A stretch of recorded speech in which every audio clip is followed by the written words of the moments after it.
Hello again and welcome back to Illegally Cited. This is Jesse here and I am back for another kind of a channel update and event video because we had a couple more things happen this week and I think there are things worth talking about. Before I get into those though, I do want to give you guys one quick sort of channel update.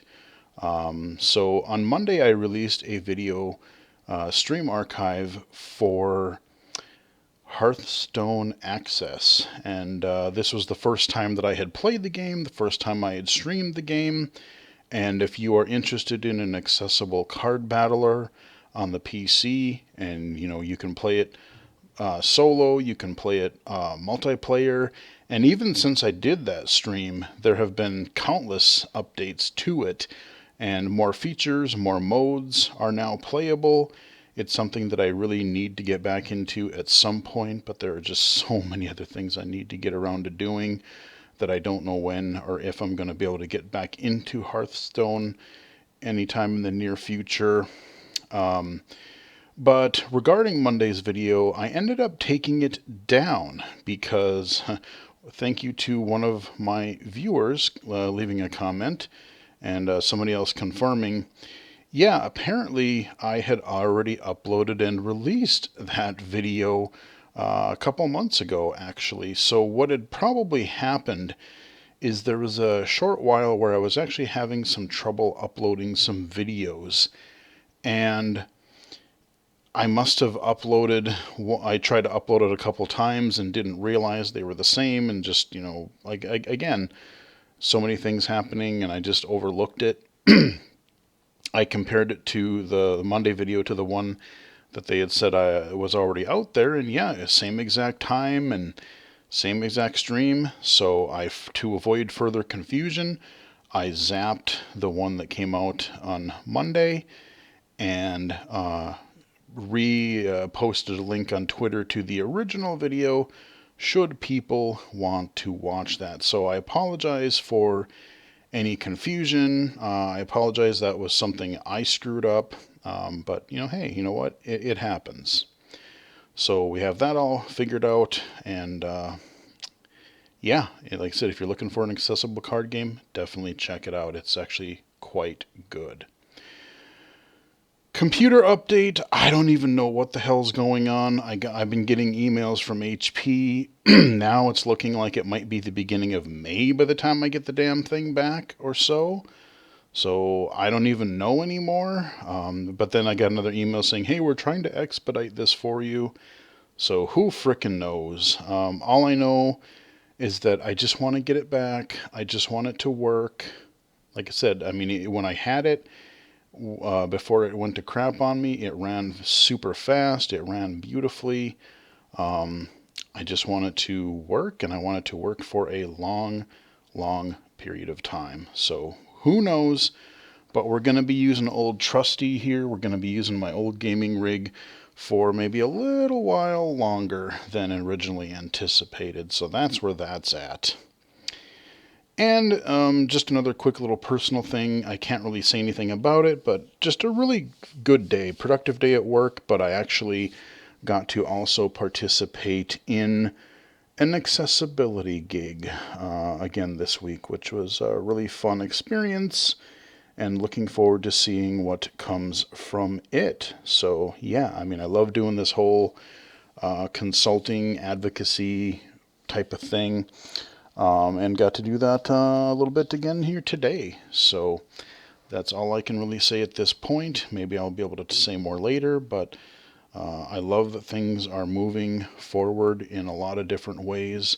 I know there's been a lot of frustration and interesting things, shall we say, happening in social media the last couple of weeks, and it's kind of gotten exhausting, I admit. But then, things like this happen, and it gives you hope again. So anyway, there you go. So first thing, I do want to run briefly through Apple's event yesterday. Apple held their spring event, and seeing as how a large portion of my audience here has iOS devices and are interested in some of the iOS news, I do want to briefly just touch on some of what Apple did announce, give my thoughts on things. So, I mean, they started with, of course, their services like Apple TV Plus. Just really did some highlights on some of their shows that they really featured in the last several months. And then they announced that Friday Night Baseball, they're giving 2 exclusive games to Apple TV Plus. So, kind of like how other networks are getting some NFL games and stuff like that. Yeah, Apple TV Plus is getting Friday Night Baseball with the MLB.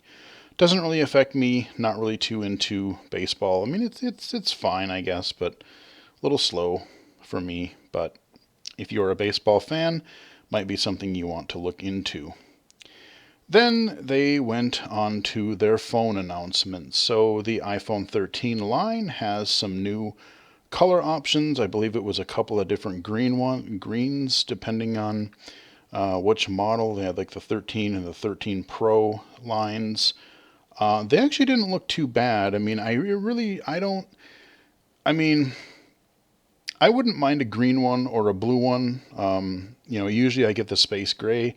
My main consideration is what the front bezel is, because I know with like some of the white iPhones and iPads, I don't really like a white bezel on the front, just because when I watch movies or video content, I like to have the black bezels just sort of disappear, especially if I'm watching in a dark room. I just like having that black bezel around the front. I mean, as far as the phone colors go, like I said, I like some of the colors, but usually I have it in a case. Now, granted, I do have kind of a see-through one. I have a clear case for my current phone right now because I couldn't find another one of those cool little NES controller cases that fit my 13 Pro Max. I love my little NES controller case that I had for my 10s Max, but couldn't find one for the newest 13 Pro Max. But yeah, I mean, you really don't get to see the color of the phone anyway. So aside from the front bezel, I'm not too concerned about what color it actually is, because you don't really get to see it anyway if you're protecting it. But that was a thing. And then they went into their iPhone SE, and I know a lot of blind users are especially interested in this, because if you don't need a large screen, if you're totally blind and you don't need the magnification like a low vision user like myself would use, I know it's more portable, and B, I think just a lot of blind users kind of prefer the small screen because things are a little bit more close together. There's not as much empty space. Even one of my coworkers said, he likes the smaller screen. Just more easily able to find things and stuff like that. So, yes, they do have a new iPhone SE that you can start pre-ordering this Friday, and it'll come out on the 18th, like a lot of other devices are. And it has 5G. It still has a Touch ID button, probably one of those virtual ones like the 8 Plus or the 8 series has, which is kind of frustrating to me. Not necessarily that the SE has a home button, but that their higher end ones don't. Like, I really, really wish that all of their phones had Touch ID. I know they're pushing this whole Face ID nonsense, and it's fine. Like, I've gotten used to it. I can use Face ID on my 13 Pro Max. I've had it on the 10s Max, so it's not like I haven't used Touch or Face ID for several years now. But there are times where, I still have a work phone. I still have a work 8 Plus, and it has its Touch ID, and a lot of times it's just so nice. It's so convenient to reach down and just put my finger on the virtual home button, and boom, there you go. Instant unlock. I mean, I will say the one nice use for Face ID is living in the cold white north as I do, It is nice not having to take your gloves off and freeze your hands to unlock your phone. So Face ID is a nice bonus there. But in a lot of ways, like there's a lot like much of the time, I would almost just rather use Touch ID. Like when they had their iPad Air in what was it 2020, and they put Touch ID in the side button there. I really wish they would do that for their high-end iPhone models because they could do what some Android phones have done for years. They could put Touch ID and Face ID, use either or both or whatever. Pick which way you want to go. I would love to see that. But yes, basically, and the iPhone SE this year is basically the same processor that you're getting in the 13 line of phones. It's got 5G, so you know what? I mean, they say the battery life is supposed to be better than the previous iteration, which probably true, but I would be curious to see other people's reviews if you are interested in getting that device because from what I heard, everything I heard about the previous SE is they really kind of skimped out on the battery life, even compared to the first generation SE. Like the last one was just not good for battery life at all. Now, granted, there are remedies you can do. You can put a phone case on there. Apple's got phone cases. Other manufacturers like Mophie has phone cases. I've done reviews for those on the channel in the past for older versions of phones. So there, or you could use an external battery pack and just, either wirelessly. I've seen some really cool battery packs actually. You can either just, USB them to Lightning, or you can, some of them even have wireless on them now that you can just use to charge your devices. So, there are ways around the smaller screen, but I don't know, like, I love my bigger phone. For, yes, the big screen. I love the big screen for watching things and for using as magnification, but man, I tell you, the battery life on especially on the 13 Pro Max is just ridiculously good. It's actually quite impressive.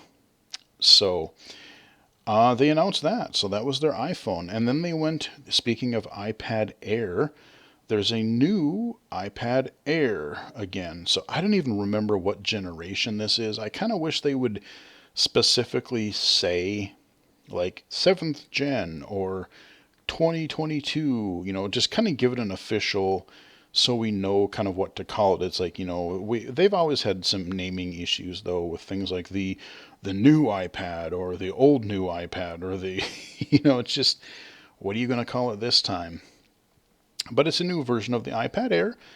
And, unless there's some, I don't even know, unless you really need the 12.9-inch version of the iPad Pro, honestly, you're getting a pretty dang good deal on the iPad Air. I mean, it supports the second gen Apple Pencil if you have a use for that kind of a thing. You can get it in a Wi-Fi regular version or a 5G version. Yes, they're adding 5G to that as well.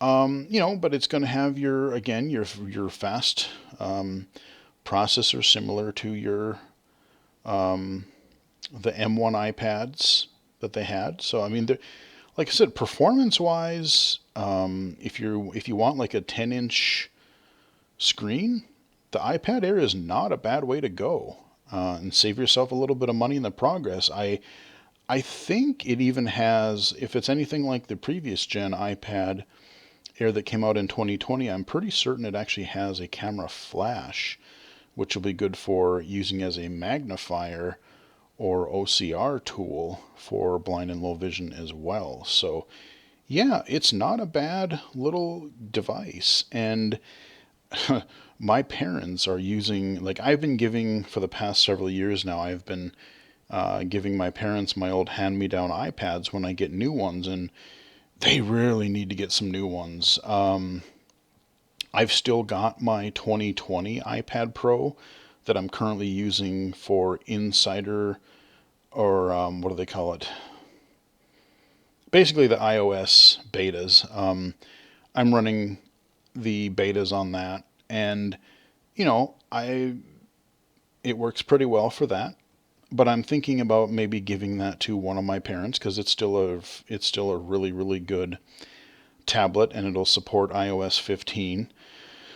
But you know, I was just so surprised when my parents, when I got them the first iPad. I'm like, well, I'll give it to them. I doubt they'll use it, whatever, blah blah blah. But what am I going to do with it? I'll let them see it. And I came home the next Christmas, and both my mom and especially my dad, that's what shocked me, is they use the hell out of those things. And so my dad is still using, I think, my iPad 2. No, not iPad Air 2. No, the iPad 2. Which, good God, man, I'm surprised that thing is still alive. I mean, I can't even, what is that, the latest version of iOS that it can get? Probably 8 or 9? And I think my mom, she got my iPad Air original. So even that I don't think supports. I think the latest that can do is like maybe 13, maybe 14. I don't remember where it left off. So yeah, especially as apps start to not support older versions of iOS, I think you know, they don't use all that many apps, but you know, Facebook and YouTube and eBay, as my dad uses, and weather stuff. I mean, they're going to stop supporting older versions of iOS, so I'm going to probably end up.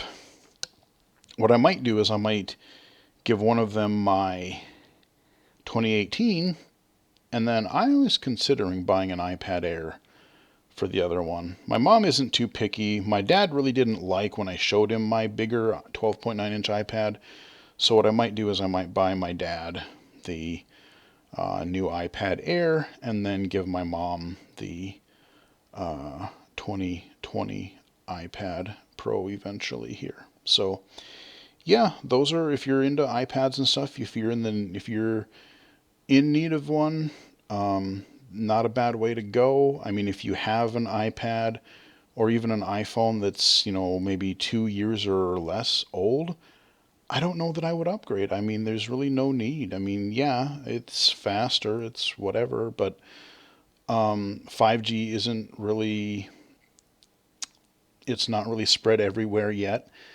And, you know, even these iOS devices that are a couple years old, they still run very, very well. I mean, but it's, you know, it's up to you.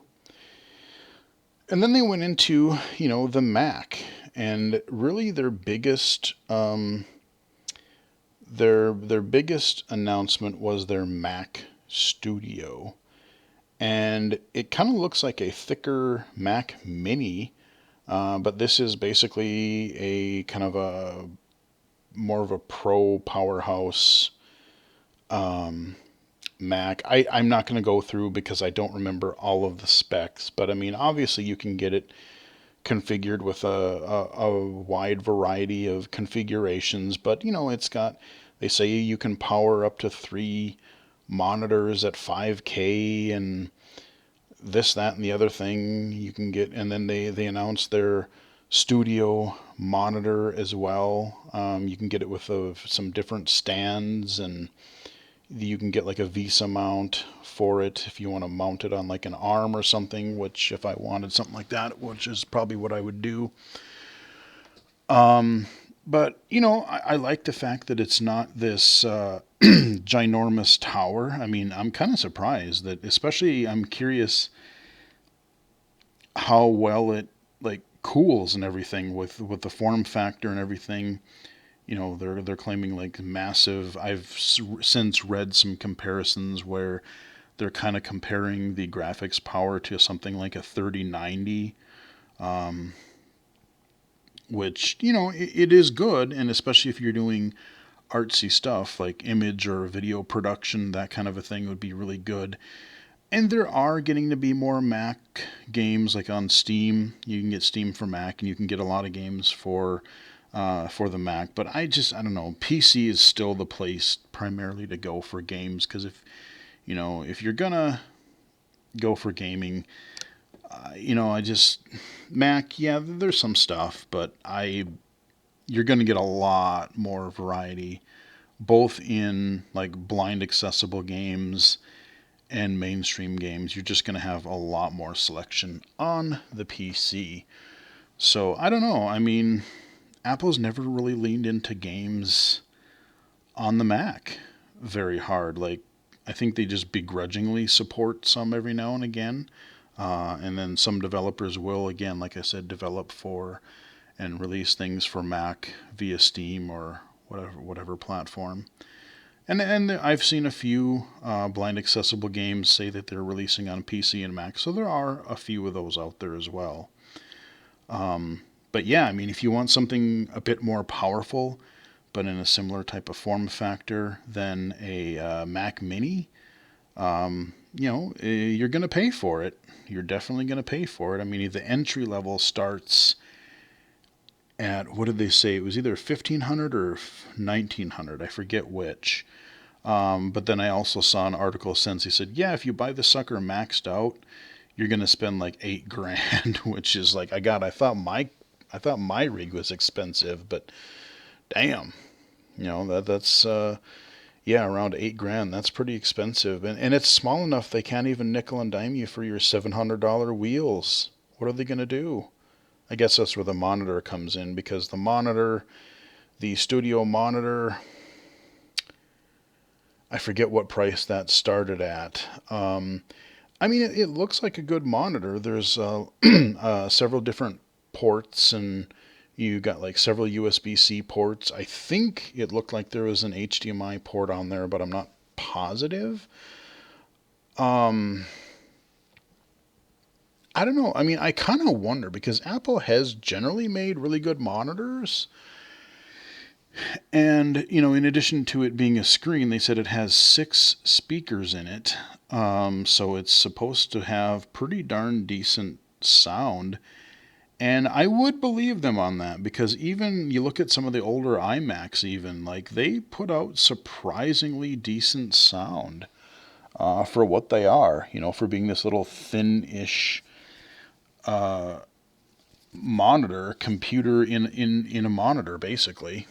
But this new studio monitor, like, you almost kind of wonder how well that would work with a PC. But again, would you really want to pay for it? You can probably get some pretty darn nice G-Sync monitors for less, and they would work directly with your NVIDIA graphics card. But again, if you like I said, if you're really picky into like designing accurately colored art or pictures or video or anything like that, might be a thing. I don't know. I mean, we'll just have to wait and see what the reviews say. But I mean, it's like I said, it's Apple, so it's going to be expensive. So I don't know. I mean, that's mostly what Apple covered. I might have missed a thing or two here and there, but I mean, I think it was a fairly solid showing. They seemed to kind of give people a little bit more what they were wanting to hear. It really didn't do anything for me, other than possibly getting an updated iPad for one of my parents. Because I bought a bunch of my stuff last year. I got my M1 iPad early last year. I got my 13 Pro Max last fall. The only thing that I might consider replacing, because it's been at least, 3 years now, is if they announce a new Apple Watch this fall. If there's anything really compelling, I'm considering actually dropping the cellular, just getting the basic one, which probably will give me a little more battery life, to be honest, because I won't have the cellular stuff doing whatever in the background. But if anything, I might think about doing that. But for this one, it didn't really impact me all that much. So that's Apple. And the last thing I want to talk about is Sony's State of Play. Honestly, I wasn't expecting much today, but they seem to have a pretty solid showing. And one game in particular that we are going to look at the trailer at, because I am super excited about. But we'll leave that for last. they've started out with this really interesting game. We thought it was going to be something like Dino Crisis or something, but it was too actiony. But there's like just this mass amount of dinosaurs, and they're coming in from this like weird portal thing from the sky, and you're in these like exosuit mech kind of a things, and it kind of looks fun. Looks to be like a third person action game. I don't know if it's going to be like multiplayer, like co-op kind of a thing. It kind of got that vibe from it. Not quite sure what it'll actually play like. Oh, what was it called? Exo Primal, I think it was called. But we're not getting it until next year. So that is a 2023 game for the PlayStation 5. It did look pretty good, though. I would like to see some extended gameplay because there were little snippets of gameplay in there. But again, a large part of what we saw, and a large part of these trailers that we see, yeah, they're hyping up the game, but it's not gameplay. Like, they always show cinematics, and that just always bugs me, especially for a game trailer. I've said it before. We're getting a new Final Fantasy. Oh, I can't remember the subtitle. I can't. It's that weird spin-off game with like it kind of has brawler, 3D actiony brawler combat. I've heard. I didn't play the first demo, but I heard like some of the voice acting was really cheesy. They're really hamming it up in there. But I guess later today we're getting an updated or a new demo of that, and that is actually coming out later this month, the full version of the game. So I don't know. I might download it and just see. Like I said, I'm much more inclined to play an actiony hack and slash type of game than I am a turn-based Final Fantasy game. I've just never really been into all that many turn-based titles, so we'll see. I'm trying to think what else.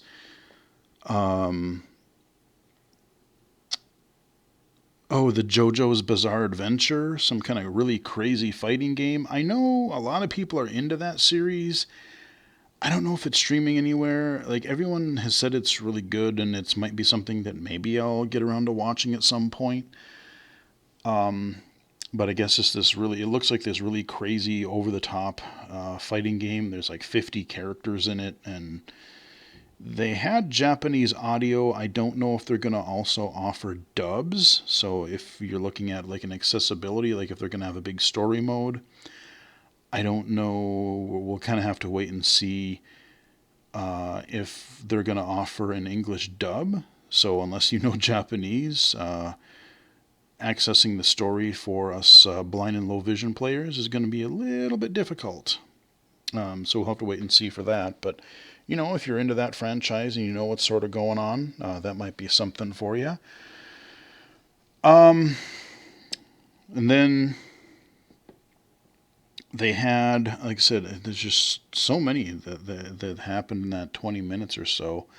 Square Enix had a couple of games toward the end of the end of the thing, and I'm trying to remember what the heck their names was. One of them was that spin-off game, that Final Fantasy spin-off, and I'm trying to remember what the heck the other one was. They really didn't catch my attention, but it kind of seemed to be one of those like grid-based strategy type of games, except it's not on a grid. It looked like they took away the grid, but it almost looks like a Final Fantasy Tactics or like kind of a grid type combat game. And those, maybe a little bit of like the modern XCOM type of deal. Like I said, I don't follow that genre specifically well, so I don't know exactly what to compare it to. But if you're into those types, again, if you're into the Square Enix type of, RPGs and tactical or turn-based kind of stuff, you have that. But then, in the middle of the presentation, I'm watching it, and out of nowhere, okay, I see this pan down from the sky. I'm like, okay, are they going to show Shredder's Revenge? Are they going to show a release date? That's what I thought it was going to be. But then I started seeing this footage of, wait a minute, I recognize this game. Wait, is that Turtles in Time? Is that Turtles the arcade game? So, hell yeah, guys. We are getting, and it is now also confirmed it's not a Sony exclusive. We're getting it on PC and Xbox consoles and Switch. Teenage Mutant Ninja Turtles, the Cowabunga collection. And there's like 13 games in there. You have the original NES game, like the one that everyone complains about, like the AVGN did the, you can just walk over it, the side scrolling one with the dam. You have the arcade game, literally the arcade game and the NES version. You have Manhattan Project. You have, I think, 3 different Game Boy titles. Because I think I very, very briefly played I don't remember which one. I had played a Teenage Mutant Ninja Turtles Game Boy game on my friend's Game Boy one time when he was borrowing it from somebody, but I never played it very much and I just don't remember it. But I want to check those out.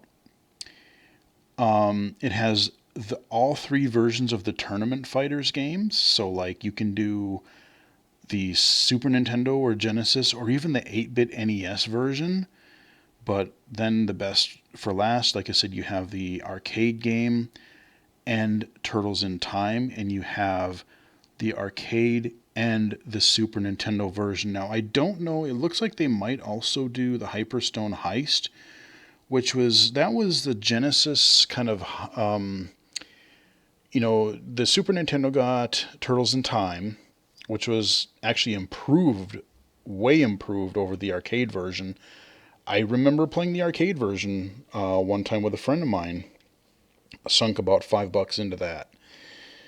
But then played the Super Nintendo version, and it had like more levels, more characters, like more familiar characters from the show. But then the Genesis, I played it, but I didn't like it as much. It was more generic.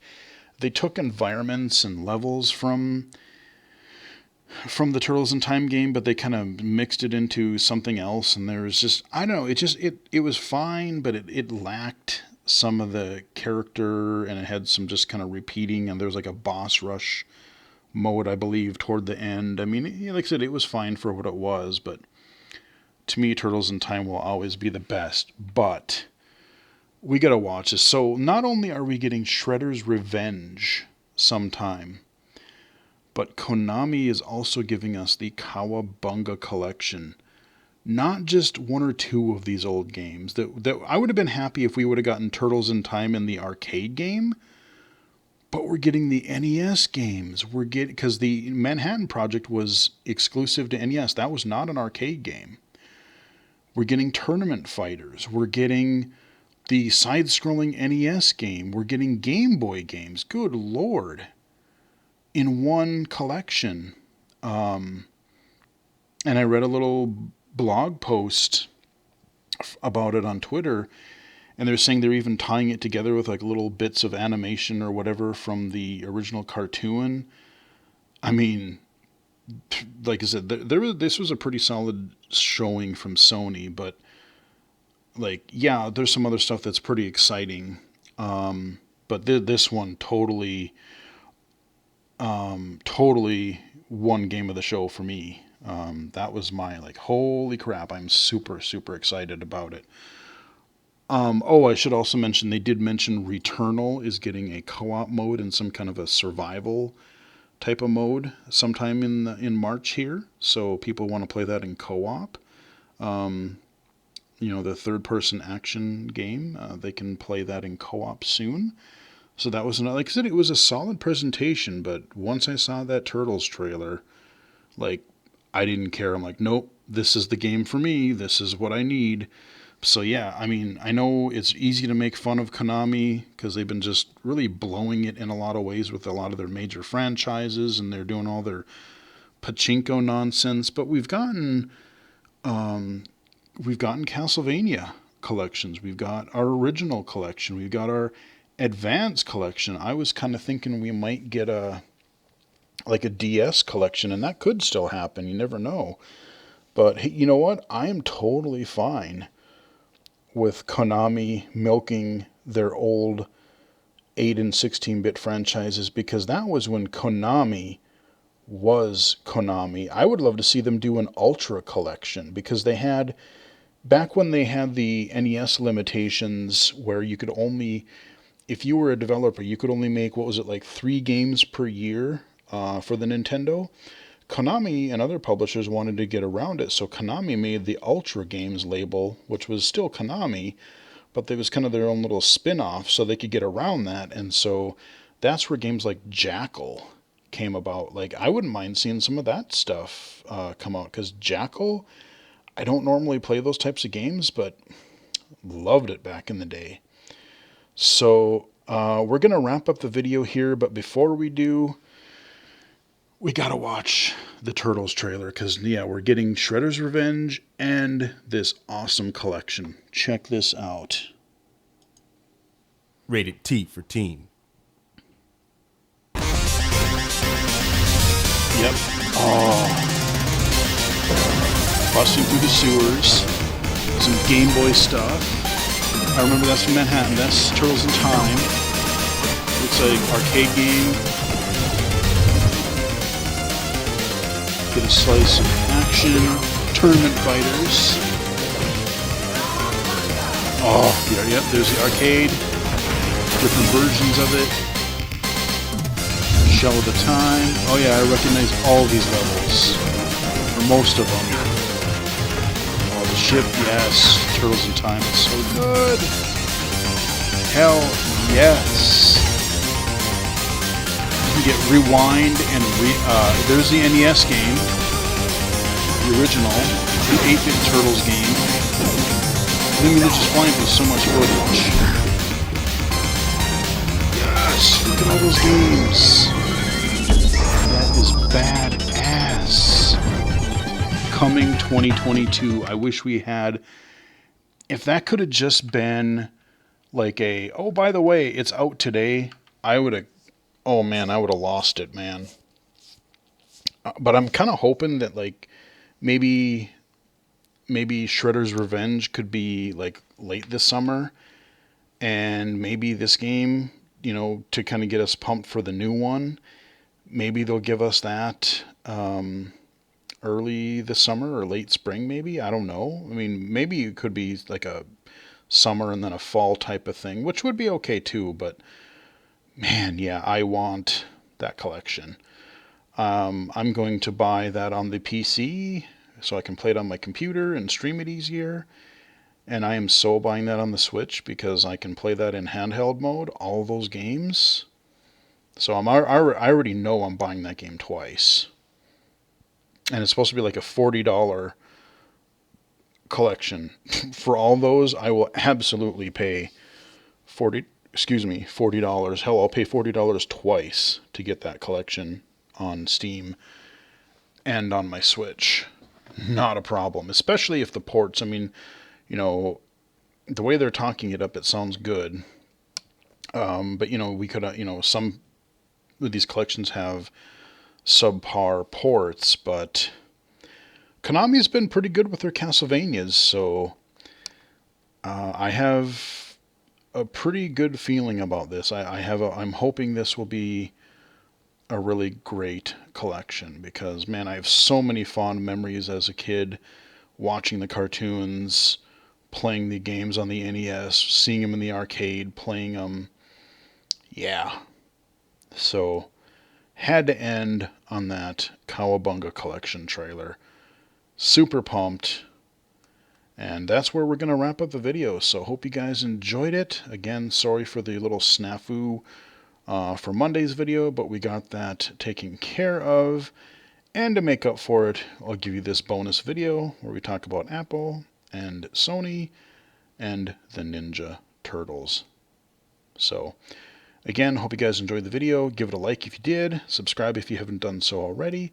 Follow me on Twitter at BGFH79, twitch.tv/illegally cited, illegally cited.com, and right here on YouTube. Until next time, chat with everyone again later.